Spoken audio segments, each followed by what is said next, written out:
Prince Caspian, Chapter 2, The Ancient Treasure House.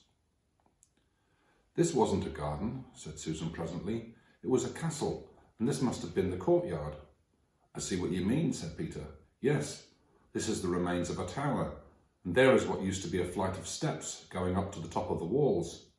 And look at those other steps, the broad, shallow ones, going up to that doorway. It must have been the door into a great hall." "Ages ago, by the look of it," said Edmund. "Yes, ages ago," said Peter. "I wish we could find out who these people were that lived in this castle, and how long ago." "It gives me a queer feeling," said Lucy. "Does it, Lou?" said Peter, turning and looking hard at her. "Because it does the same to me. It's the queerest thing that has happened this queer day. I wonder where we are and what it all means."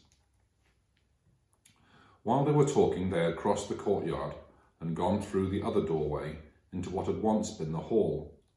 This was now very like the courtyard, for the roof had long since disappeared, and it was merely another space of grass and daisies, except that it was shorter and narrower, and the walls were higher. Across the far end there was a kind of terrace, about 3 feet higher than the rest. "I wonder, was it really the hall?" said Susan. "What is that terrace kind of thing?" "Why, you silly," said Peter, who had become strangely excited. "Don't you see? That was where the dais was, where the high table where the king and the great lord sat. Anyone would think you had forgotten that we ourselves were once kings and queens and sat on a dais just like that in our great hall." "In our castle of Caspian," continued Susan, in a dreamy and rather sing-song voice, "at the mouth of the great river of Narnia. How could I forget?" "How it all comes back," said Lucy. "We could pretend we were in Caspian now. This hall must have been very like the great hall we feasted in." "But unfortunately without the feast," said Edmund. "It's getting late, you know. Look how long the shadows are, and have you noticed that it isn't so hot?" "We shall need a campfire if we've got to spend the night here," said Peter. "I've got matches. Let's go and see if we can collect some dry wood." Everyone saw the sense of this, and for the next half hour they were busy.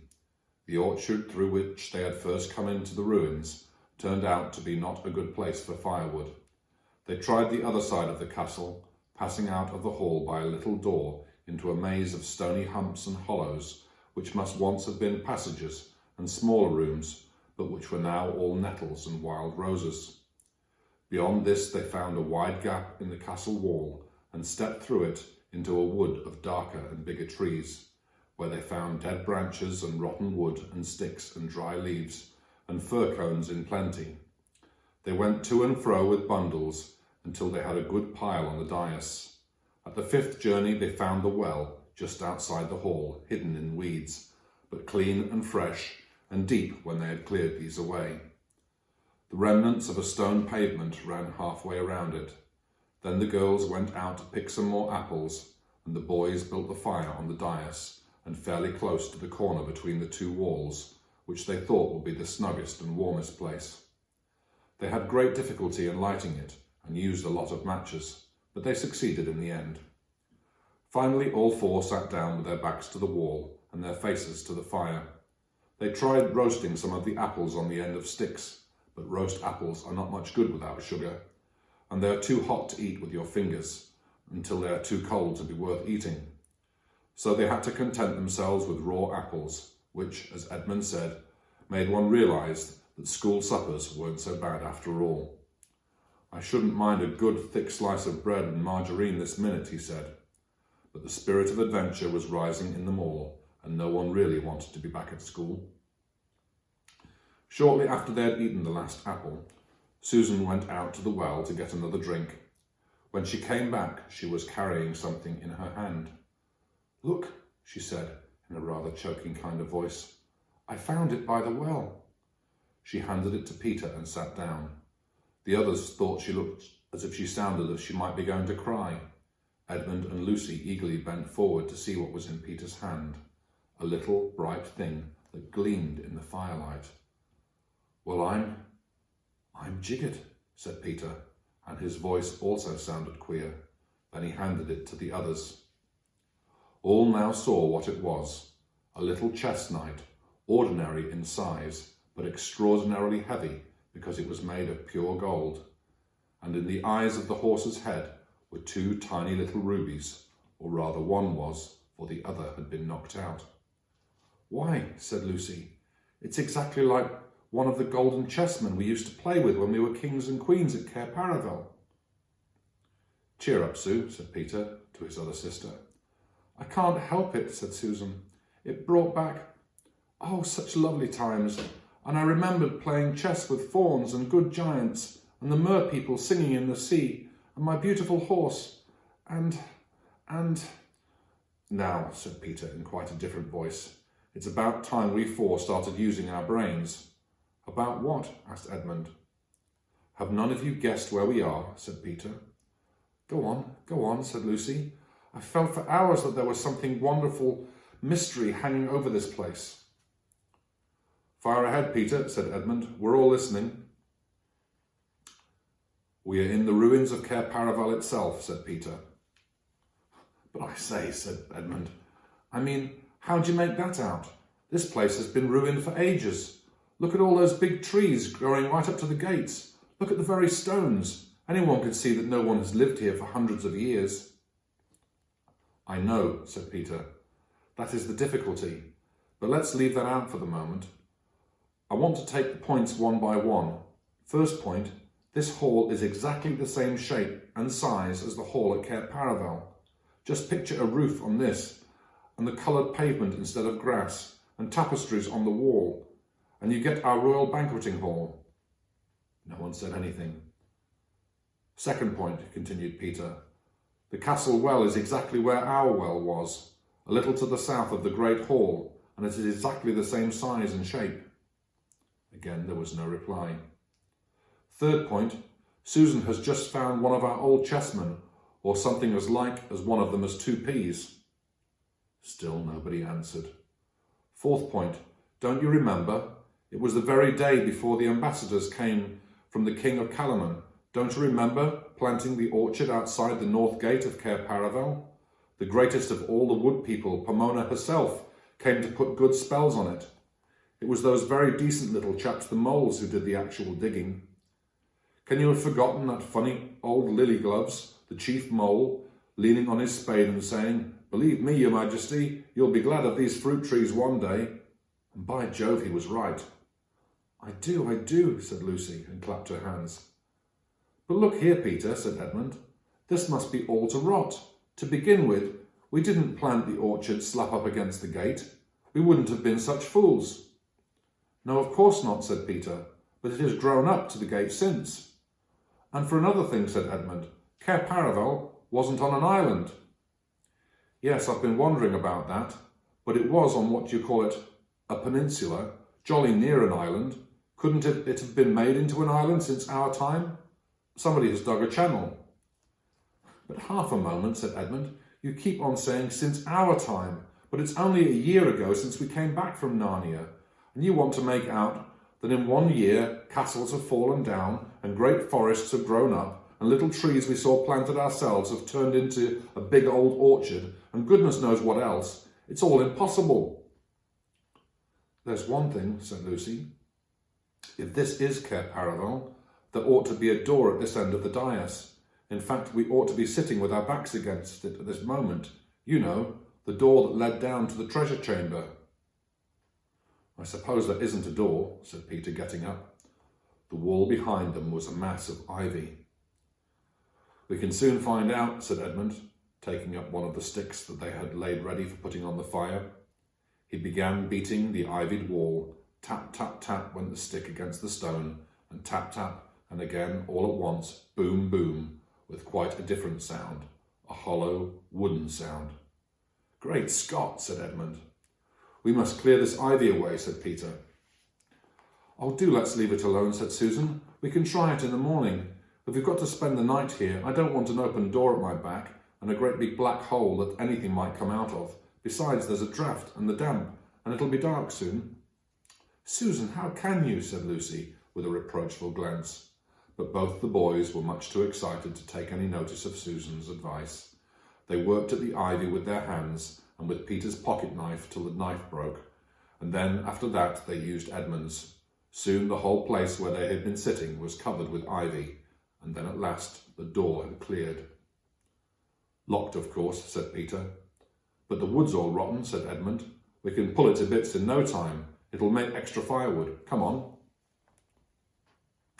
It took them longer than they had expected before they had done. The great hall had grown dusty, and the first star or two had come out overhead. Susan was not the only one who felt a slight shudder as the boys stood above the pile of splintered wood, rubbing the dirt off their hands and staring into the cold, dark opening they had made. Now for a torch, said Peter. Oh, what is the good, said Susan. And as Edmund said, I'm not saying it now, Edmund interrupted. Still, I don't understand, but we can settle that later. I suppose you're coming down, Peter. We must, said Peter. Cheer up, Susan. It's no good behaving like kids now that we're back in Narnia. You're a queen here, and anyway, no one could go to sleep with a mystery like this on their minds. They tried to use long sticks as torches, but this was not a success. If you held them with the lighted end up, they went out, and if you held them the other way, they scorched your hand and smoke got in your eyes. In the end, they had to use Edmund's electric torch. Luckily, it had been a birthday present less than a week ago, and the battery was almost new. He went first with the light, then came Lucy, then Susan, and Peter brought up the rear. I've come to the top of the steps, said Edmund. Count them, said Peter. 1, 2, 3, said Edmund, as he went cautiously down, and so up to 16. And this is the bottom, he shouted back. Then it really must be Cair Paravel, said Lucy. There were 16. Nothing more was said till all four were standing in a knot together at the foot of the stairways. Then Edmund flashed his torch slowly around. Oh, said all of the children at once. For now all knew that it was indeed the ancient treasure chamber of Cair Paravel, where they had once reigned as kings and queens of Narnia.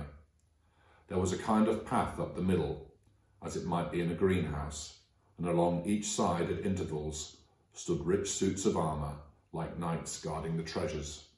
In between the suits of armour, on each side of the path, were shelves covered with precious things, necklaces and arm rings, and finger rings and golden bowls and dishes, and long tusks of ivory, brooches and coronets and chains of gold, and heaps of unset stones lying piled anyhow, as if they were marbles or potatoes, diamonds, rubies, carbuncles, emeralds, topazes, and amethysts.